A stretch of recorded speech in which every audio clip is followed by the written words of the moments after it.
curious.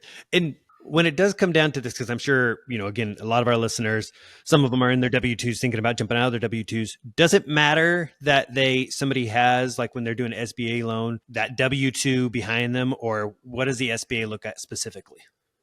Yeah, so we're going to look at a couple of things. Yes, it does help when you have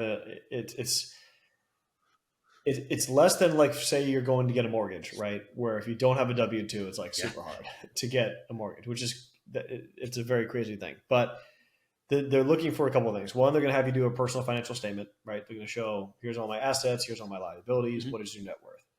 They're going to ask for your W-2s if you have them, and they're going to ask for your tax returns. Like, those are the documents they're going to look at to kind of come on and say, hey, here's Ben, here's his PFS, here's his W-2 and tax returns. We're willing to basically pre-qual him up to X for a deal. Now, that is something that's not a hard and fast rule, because at the end of the day, the most important thing in the entire process is the business deal, like the business you're buying. If it's an amazing deal and they're looking at the numbers and they're like, man, this thing is cash flowing like crazy, it's an amazing deal all the way around, they want to do a deal, right? Because they only get paid if they fund a deal.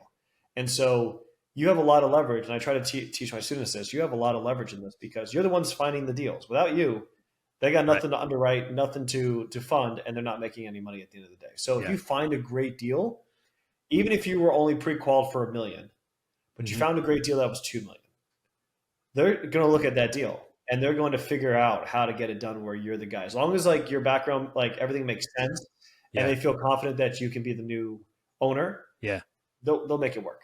Interesting. And then where's collateral coming with all this? Collateral is going to be, so every SBA loan is going to have personal guarantee on it from the buyer.